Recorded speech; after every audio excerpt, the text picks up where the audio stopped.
What is going on, Lucid fans? Welcome back to Financial Journey. So today I want to talk about the real reason why Lucid, among other growth stocks, are going down as much as they are. And I do strongly feel a lot of investors need to pay attention to this, especially considering you can tell the overall sentiment when it comes down to a lot of these growth stocks are just going down and down. So understanding exactly why it's going down should overall help a lot of investors. But before I get into any of that, all I ask, smash the thumbs up, subscribe, do all that fun stuff. Greatly appreciate that. If you are new to the channel, I do daily videos on trending stocks, crypto, I do it all. So make sure you do subscribe.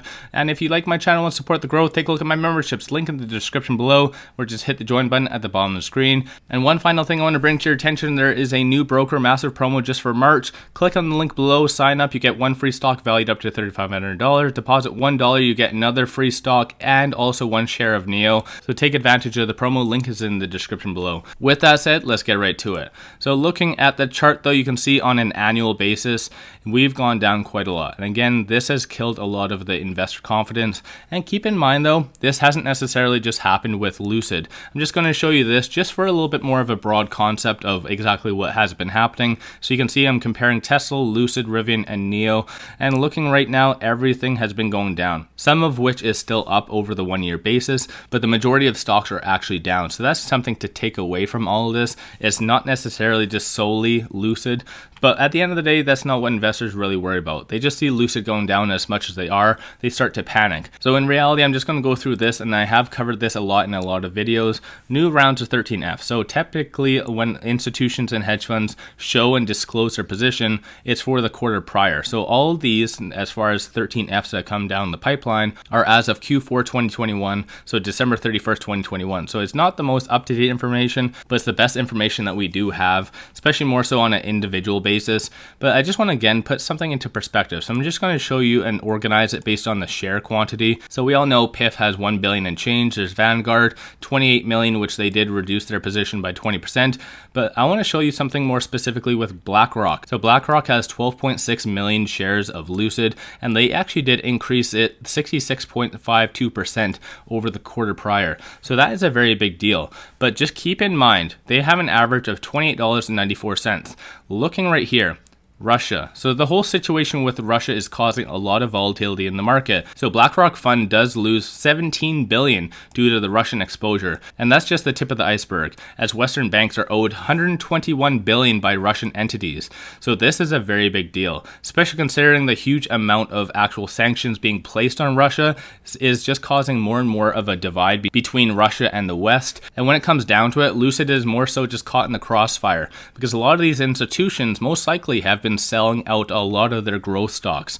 And that is the unfortunate truth. And in many cases, they might not actually be doing it willingly. There might be margin calls. So again, BlackRock did lose 17 billion, like I already mentioned. And the whole Russia situation has only recently just started. So this is why it's saying it's just the tip of the iceberg. So again, going back to this, BlackRock has 12.6 million shares of Lucid with an average of $28.94. So imagine their losses just in Lucid alone. So what I'm going to do, I'm just going to click on BlackRock just to give you a good perspective of things that you kind of keep in mind on how much losses BlackRock is actually sitting on. So currently they do have 5,774 positions with basically around $4 trillion as far as a portfolio value.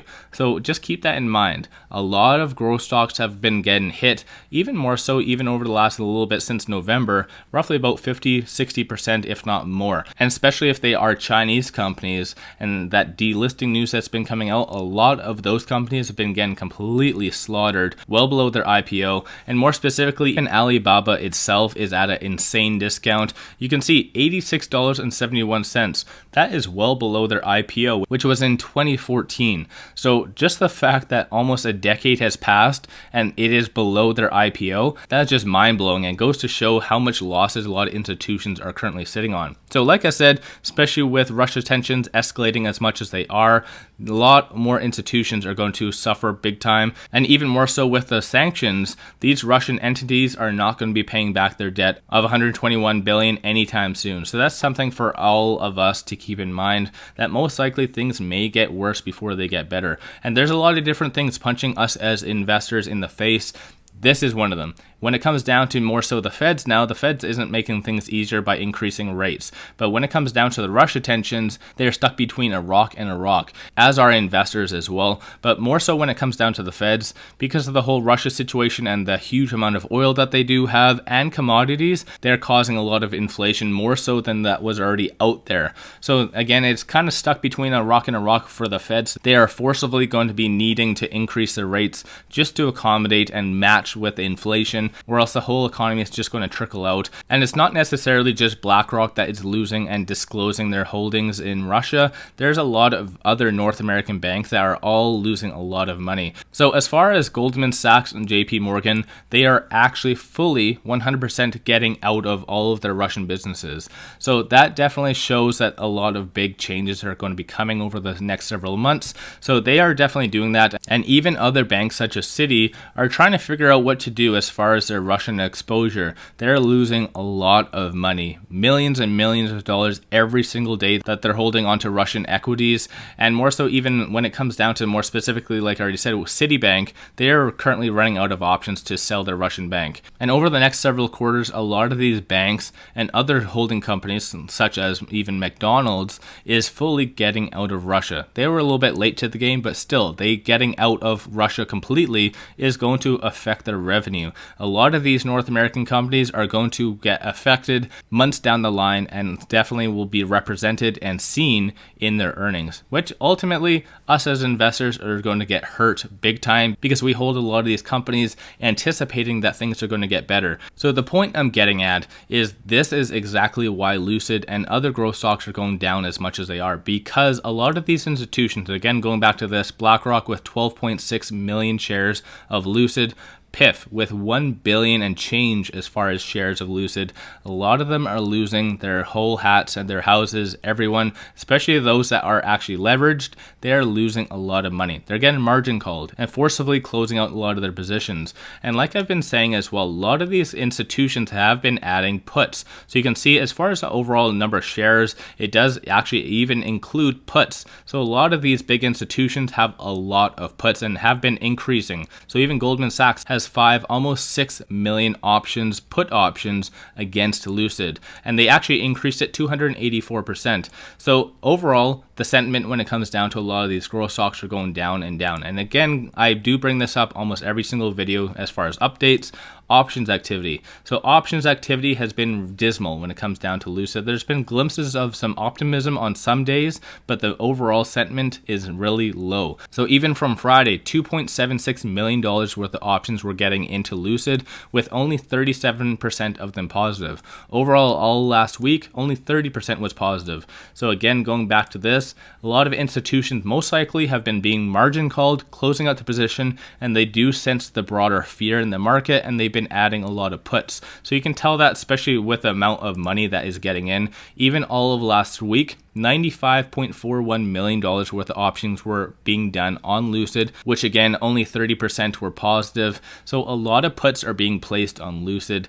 And even looking here, despite everything, number of retail investors are actually starting to go up a little bit. But as much as we like to think that we are in control, it is the big money that dictates where Lucid and other growth stocks go. So like I said at the very beginning, this hands down is the real reason why Lucid is going down as much as it is. And a lot of institutions are going to be focusing and watching on Russia's situation and whether that does escalate, kind of de-escalates, where that's actually going. And again, sanctions. A lot of sanctions are going to be placed on Russia and still talk on more sanctions being done. So at the end of the day, it is what it is.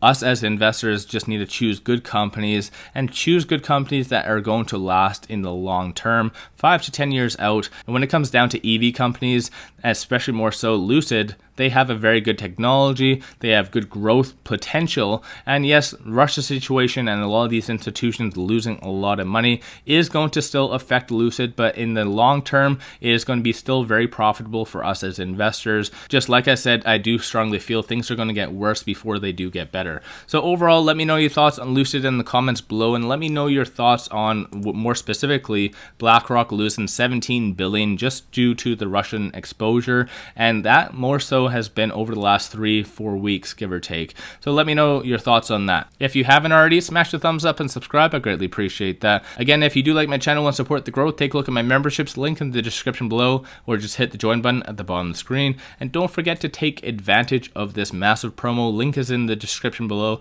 Especially with the markets going down as much as they are, you might as well take as much free stocks as you can, especially if the institutions and brokers actually want to give it to you. So definitely take advantage of that. With that, I appreciate you guys watching, and let's all make a lot of money on Lucid.